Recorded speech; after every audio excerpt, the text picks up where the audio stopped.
Hello, my name is Deanna Higgins and I am a benefits specialist here with the New Hampshire Retirement System. The purpose of this video is to go over the 6 different pay types that are offered to you through the New Hampshire Retirement System. You will have to select one of these options when completing the application, so it's important to feel comfortable with the option that you're picking. Before we get started, I do want to mention that the New Hampshire Retirement System does give you 120 days from your date of retirement to change your mind on your option.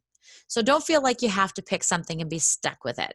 However, please keep in mind after the 120 days are over, you will be locked into the option that you have selected. Let's go ahead and begin.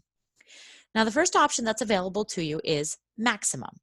What that means is that you take a maximum pension for your lifetime. Upon your passing, what we would pay out to your beneficiaries is any of what we call undistributed contributions. This is the contributions and interest that you've put into the system throughout your career.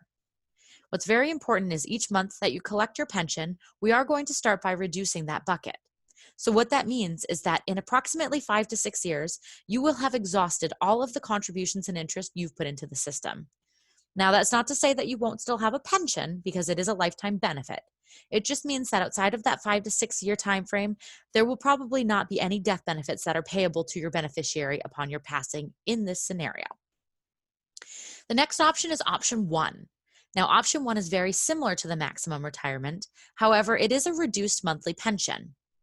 By taking this reduced monthly pension, what you're doing is attempting to stretch the 5 to 6 years out to about 7 to 9.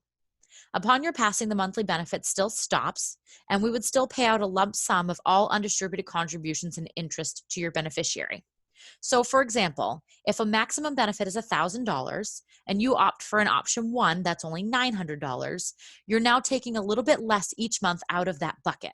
So again, it's stretching it out to about 7 to 9 years. However, after that time frame, again, there's no guarantee that there'll be any benefits payable to your beneficiary upon your passing. The first survivorship benefit, and the next one we're going to cover, is option 2. Now, option 2 is a straight 100% survivorship. What this means is that you are going to collect a pension for your lifetime. Upon your passing, your beneficiary will continue that same benefit at 100% for their lifetime. What's very important about this feature is that if you elect to have children as your primary beneficiary, you may not be eligible for the full 100%. What we suggest is having an estimate run to show you what the limitation would be in that scenario.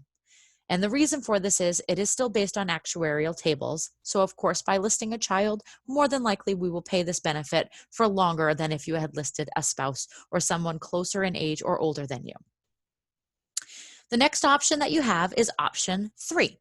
Option 3 is also a survivorship benefit, but this is a 50% option. So the way this works is that you'll have a little bit more each month in your pension as opposed to the option 2 benefit, because now you're only going to have a 50% continuance, meaning your beneficiary will continue your benefit at 50% of the gross amount you're receiving each month. Upon their passing, that monthly benefit will stop. The next option is option 4A. 4A is also a 100% benefit option. However, this option also has something called a pop-up feature built into it. And the way this works is that you will receive that pension for your lifetime. Upon your passing, your beneficiary or beneficiaries receive that benefit at 100%. Again, please keep in mind with children, there is a limitation.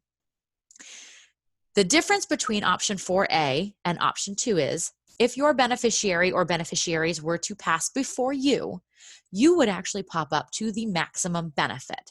So you are no longer taking a reduced pension because your beneficiary will no longer be able to continue that benefit.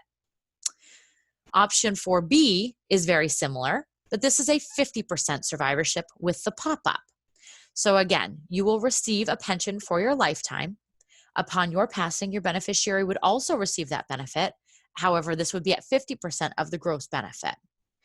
And in this scenario, if your beneficiary is to pass before you, you no longer take that reduced benefit and you are going to pop up to the maximum benefit.